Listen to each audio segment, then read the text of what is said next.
नमस्कार, वंदे मातरम। मैं हूं संजीव नंदा और आप देख रहे हैं हिंद न्यूज़। दम है तो करो सच का सामना। आज जो मैं खबर आपको दिखाने वाला हूं वो है वक्फ बोर्ड से। वक्फ बोर्ड एक ऐसा संगठन है जो कि कहीं पर भी आपकी प्रॉपर्टी या किसी भी चीज़ को वो अपना मालिकाना हक बता सकता है अल्लाह के नाम पर।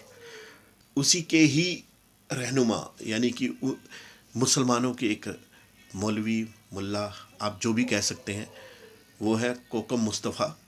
वो अपने बारे में और अपने विचार वक्फ बोर्ड के बारे में क्या रख रहे हैं, इसके बारे में आपको ज़रूर जानना चाहिए।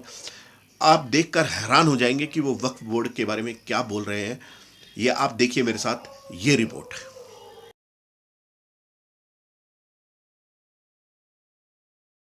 तन मन धन से केजरीवाल भी और दिल्ली सरकार भी पूरी तरह से वक्फ बोर्ड के साथ है। आने वाला समय ये होगा जब वक्फ बोर्ड के पास इतना पैसा होगा जिसकी कोई इंतहा नहीं है। जो भी वक्फ बोर्ड को जब भी किसी चीज की जरूरत होगी, दिल्ली सरकार वक्फ बोर्ड के साथ है। और आपका नाम और आप क्या वक्फ के पक्ष में हैं? मेरा नाम मौलाना कोकम मुस्तफ़ा, राष्ट्रीय अध्यक्ष उलमा फाउंडेशन। उसी का आज वफद जेपीसी कमेटी के सामने पेश हुआ था, जिन्होंने अपने जो पॉइंट थे वो रखे हैं। इसलिए कि जब से 1954 से वक्फ एक्ट बना है और उस 1995 तक और 2024 तक औकाफ को बर्बाद किया गया है। अगर बर्बाद नहीं हुए हैं, लूटे नहीं गए हैं, तो हर वक्फ बोर्ड से 15 दिन के अंदर रिपोर्ट मंगाई जाए कि वक्फ बोर्ड में रजिस्टर्ड औकाफ की तादाद कितनी है और कितना टैक्स आता है और कितने जिंदा हैं, कितने मुर्दा हैं। जब ये सवाल पैदा होता है तो जो वक्फ के ऊपर काबिज हैं वो अधिकारी की शक्ल में हो, वक्फ बोर्ड के मेंबर की शक्ल में हो या चेयरमैन की शक्ल में हो, उनके पेट में दर्द होने लगता है। वक्फ प्रॉपर्टी किसी का जाती माल नहीं होती है। मुतवल्ली और चेयरमैन को सिर्फ इतना हक हासिल है कि वो उसकी हिफाजत करे, लेकिन वक्फ बोर्ड की जितनी भी प्रॉपर्टी है जब वाकिफ ने वक्फ कर दी तो वो भारत की होती है, भारतवासियों की होती है, मानवता के लिए होती है, जिस काम के लिए की गई है उसके लिए होती है।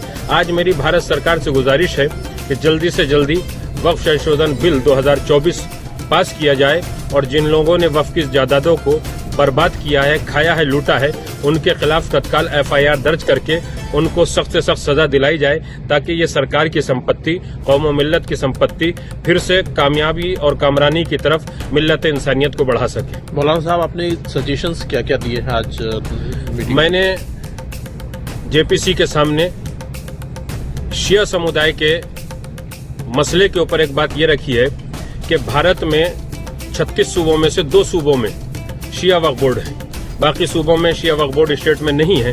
तो मैंने कहा है कि इन 2 सूबों से वक्फ बोर्ड को खत्म करके पूरे भारत का शिया वक्फ परिषद की शक्ल में, शिया वक्फ बोर्ड की शक्ल में या शिया वक्फ काउंसिल की शक्ल में एक बना दिया जाए, ताकि किसी भी सूबे में किसी शिया को परेशानी न हो।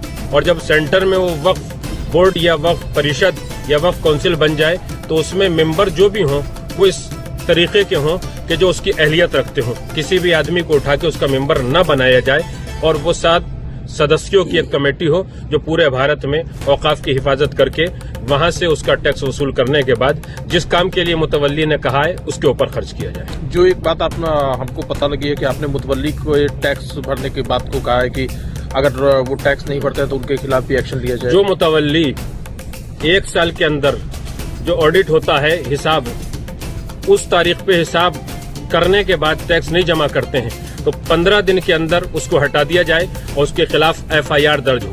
इसी FIR से दर्ज होने से डरने के लिए मौलाना अरशद मदनी जैसे बहुत से मौलवी हिंदुस्तान के अंदर हाय तौबा मचाए हुए हैं कि वक्फ बिल पास न हो, वक्फ बिल पास न हो, वक्फ बिल पास न हो। अरे तुम्हारे साथ अगर कोई घटना हो जाती है तो बड़ी सजा दिलाना चाहते हो। कोई पूरे हिंदुस्तान को लूट के चला जाए, पहले महमूद गजनवी लूट के चला गया, दूसरे बादशाह वो लूट के चले गए, तो जो भी भारत की संपत्तियों को बर्बाद करेगा, लूटेगा, उसके खिलाफ FIR भी दर्ज होगी, उसके पेट से वो माल निकाला भी जाएगा। ये भारत की संपत्तियां हैं। तो देखा आपने मौलाना कोकम मुस्तफ़ा इस बारे में क्या कह रहे हैं। आपको भी इस चीज़ के ऊपर विचार करना चाहिए कि वक्फ बोर्ड क्या है, और हर भारतीय नागरिक को ये सोचने का अधिकार है, हर भारतीय को ये जानने का अधिकार है कि वक्फ बोर्ड क्या है। क्योंकि सबसे मेन चीज़ ये है कि भारत की गवर्नमेंट को ये डिसाइड करना है कि वक्फ बोर्ड जैसी संस्थाओं के साथ क्या किया जाना चाहिए। ये अपनी मनमानी से लोगों की ज़मीनों को हड़प रहे हैं और उसके बाद इसके बारे में क्या करना चाहिए, क्या नहीं करना चाहिए, इसका विचार आप लोगों को खुद करना चाहिए। उसका रीज़न है क्योंकि अब तक की सबसे ज़्यादा ज़मीन मिलिट्री के पास और उसके बाद ये वक्फ बोर्ड के पास बताई जाती है। वक्फ बोर्ड मतलब आपको शायद ये पता नहीं होगा कि वक्फ बोर्ड है क्या। वक्फ बोर्ड एक ऐसा संगठन है जिसको नेहरू जी ने बनाया था, उसके बाद उसको अमेंडमेंट करके इंदिरा गांधी जी ने अमेंडमेंट किया, उसके बाद राजीव गांधी जी ने किया, उसके बाद नरसिम्हा राव जी ने इसमें अमेंडमेंट किया, उसके बाद इसके अंदर मनमोहन सिंह जी ने अमेंडमेंट किया और इसको ऐसा सख्त और इतना पावरफुल बना दिया क्योंकि आज हमें इसको अदालत में लेकर जाना पड़ रहा है। तो इसको कैसे इसको मजबूत किया गया और इसके पीछे सबसे मेन चीज़, आज तक ये पैसा कहाँ खर्च हो रहा है, वक्फ बोर्ड का पैसा कहाँ जा रहा है, कहाँ नहीं जा रहा, इसका कोई रिकॉर्ड नहीं है।